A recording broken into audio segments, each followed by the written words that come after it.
So hello what's up mga kuis karang adlaw day kay among day 2 diri sa Cebu City and daghan-daghan gid mi ag naagtuan mga kuis no kay part man ni sa among itinerary mga kuis.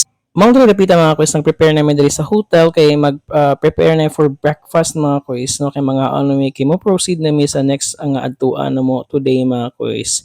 Then diri sa hotel is prepared na ang mga pagkaon tanan and just a buffet type siya. That's eat all you can. So makaon ka kung gusto nimo. Kung gusto ka magpakabusog ayo para sa imong lakaw and then go for it. Tapos diri mga kuis wala dugay naabot mi diri sa Bangko Sentral ng Pilipinas, Cebu City mga kuis no. O grabe gid ilang security mga kuis nga makaingon ka nga wag gyud makasulod nga di maayo rin napita ba. Humana mo sa Bangko Sentral ng Pilipinas mga kuis nang proceed mi diri sa Kabalen, diri sa may SM kay diri mi maniud to mga kuis. It's a buffet again. Unya kay busog-busog pa taga may mga kuis na pero need na to mukaon kay napatay adtuan nga next destination mga kuis. So daghan kay sila mga pagkaon nga mga lamian kay mga kuis. Kung gusto ka diha kung unsay mong kwaon o okay kay mga kuis no. So mas tiyada mga kuis kung anhi ka gutom kay para daghan kag makaon mga kuis ba. May Kabalin buffet. Anong plato sir?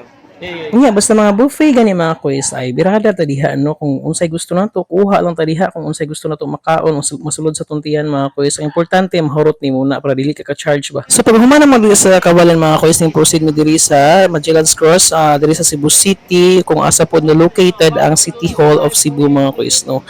So daghan kay diri og mga namaligya mga kuis and indot pod kayo ang place diri mga kuis no. Syempre dako jud pud kay na ilang City Hall dira mga kuis. Diri sa Magellan's Cross mga kuis daghan kayo og mga tourist nga mag-visit mga kuiso sa nagkalain-laing lugar gikan o gani pag abot na mo diri kay naapoy ga prenup shooting and nasuya mi wala di ay so dahil tawo mga kuis sa unahan gamay mga kuis nang visit mi sa ilang lugar kung asa makapalit mi og daghang mga souvenir mga kuis no kung asa barato ra pud kaayo siya mga kuis abot kaya kayo sa bulsa mga kuis no so visit na mo diri kung man gani mo visit mo Cebu then ayaw mo kalimot tong bisita diri lugar mga kuis. Syempre wala na po nato gipalagpas nga time mga kuis. So namalit na po tag keychains dira kay para pang regalo nato sa atong mga pagmangkon mga kuis.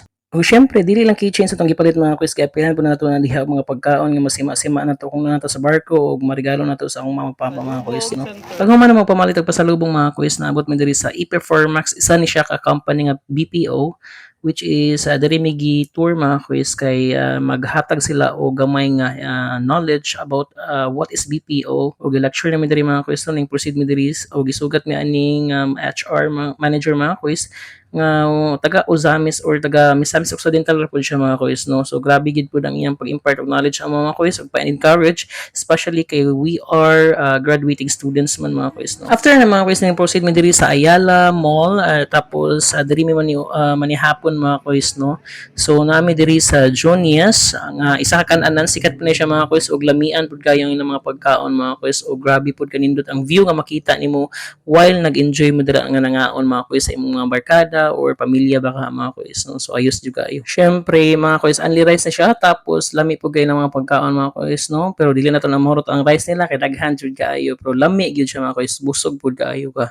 So mao na dito mga kuis. See you sa day 3. Bye bye. So by the way, shout out to Elmar J. Tilio and my supporter yun nga si Al Miguel. Bye bye.